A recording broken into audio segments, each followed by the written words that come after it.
When you think about the happiest moments of your life, what comes up for you? For me, I'm in Hawaii.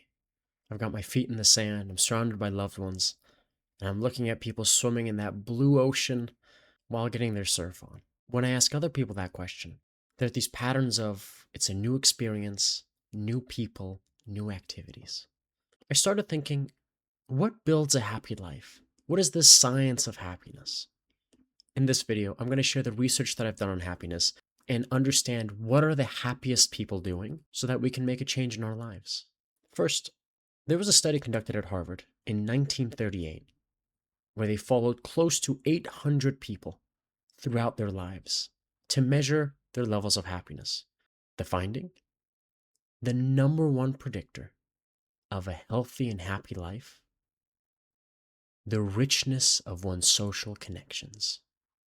Individuals who reported having the most deep and meaningful relationships at 50 had the healthiest standards at 80, or the healthiest quality of life at 80.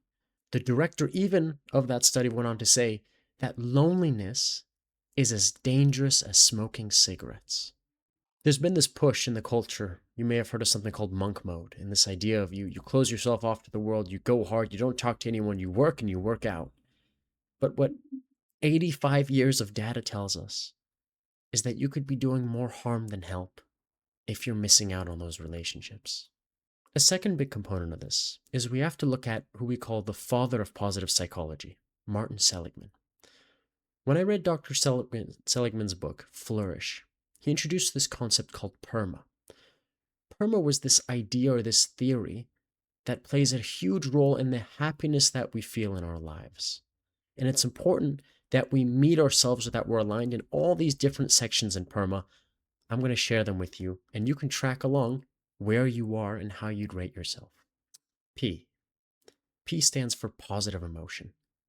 No, this is not toxic positivity, feel good all the time. This is about actively engaging in things that bring a spark, joy, laughter, that childhood enthusiasm. If we can engage in things that will increase our positive emotions, this can help strengthen us and make us more resilient. So actually, go out to that dinner with friends. Go to that party. Stay up late watching that movie. Do things just because they're fun. And in a world where everything's about discipline and cutting down and putting the BS aside, there is really something to be said about the importance of actively going out and doing things that will bring you positive emotions. The E stands for engagement. When you think of an activity that you were so consumed by, so engaged in, that time just flew by. Another way to think of this is flow. Have you ever worked on a passion project and 3 hours go by and you don't know how that happened? Or maybe you're out with your friends, or maybe you're working out and time flies by. When we're fully engaged, it means it's the right level of challenge so we don't get bored, and it's not too hard so that we feel hopeless and that we give up.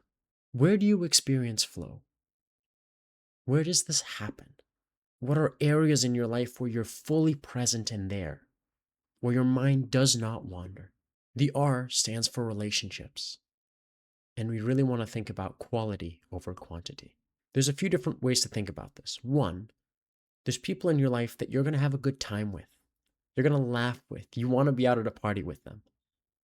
And then there's people in your life who you could call at 2 a.m. and they could come over and help you. You trust them with something. You can be vulnerable with them. You can put your well-being in their hands. And it's important to have both of those types of relationships. For people that call themselves high performers, they oftentimes put so much effort into their business and very little into their relationships. And then they wonder how they end up alone. A life that is built on optimizing and routines and efficiency is a great life for one, you. Because there's no time to hang out with anyone, right? Because the next thing is so urgent. Being mindful of the investments that we make, not just in our business or in stocks, but in our relationships, so that they can grow. The M stands for meaning. We want to engage in things that mean something to us. At the surface level, we tell people go to work, get a job, make sure you have enough to eat, make sure you can pay rent. But is that all life is? I want you to think about belonging to something greater than yourself. Family, an organization that you volunteer with or work at, faith, church. For people who are high performers, I want them to think about yes, you want to hit your target and make a lot of money. Yes, you want to get a lot of followers on social media. But then what? To do what with that? What is the purpose of making so much money when you have enough to pay rent and enough to have food in the fridge? What is the meaning of this to you? Finally, the A stands for accomplishment. It's important that accomplishment is pursued for its own sake. What does that mean? It's different when you pursue accomplishment because you feel like it's the right thing to do, or you want to show off at a party, or you want to throw it in someone's face, versus going after it for the sake of going after it. I'm going to try a jiu-jitsu class just to try it and see what happens. Oh my gosh, I've been doing this for 6 months. This is amazing. I've seen progress. I've moved forward. I've grown. And that's not exclusive to work. What's important to note is Abraham Maslow has his hierarchy of needs. And if first we haven't fulfilled our needs for safety, we're not making enough money to be able to pay rent, we're worried about having food in the fridge, that stuff is going to be a way bigger priority than fulfillment in life, naturally. However, eventually when you get to a place where that stuff is covered, we want to think about more than that. Life is too short to just pay the bills and sort of skate by. Now, I touched about the monk mode analogy, or this idea of like hustle, just keep your head down, work hard, push through it. And honestly, I don't think that's a bad idea. I think it's really important to work hard towards the things that you value, if work is a big thing that you value, or if you're an ambitious person. And I think that it has a lot of gaps. It has a lot of holes. So if you grinding and hustling means you have to isolate yourself from other people, working hard at making money and exercising or your passion project or studying really hard, those are just a few variables. How about experiencing new things? How about shared moments with loved ones? Joining new clubs? Giving back? If that Harvard study showed us anything, it's the importance of connection. And when we purposely close ourselves off and we isolate ourselves, we deprive ourselves of that evolutionary biological need. From the beginning of time, people have been in groups, hunter-gatherers, little villages. Now it's time for you to give this exercise a go so that you can actually do something about it. I'm going to ask you 5 questions, and I'd like you to rate yourself on a scale of 1 to 10. 10 is fully aligned, 1 is not at all aligned. You can grab a piece of paper or do this in your phone notes app.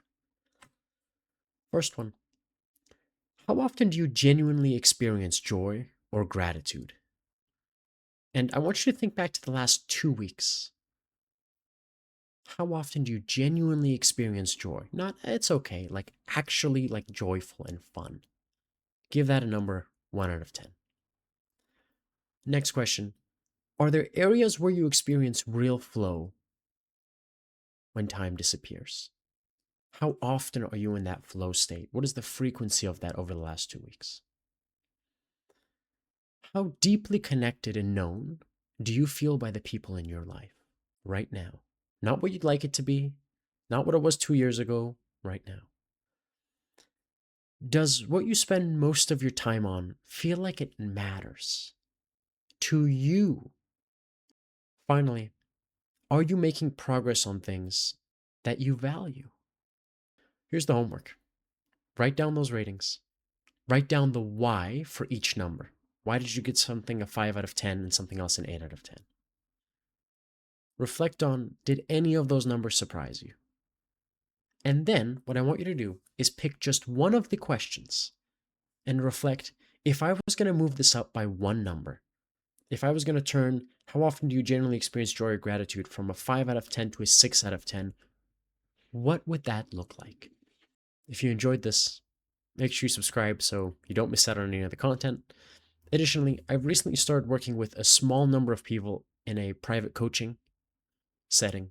If that interests you, you can check out the description for more information. I will see you in the next one. Take care of yourselves.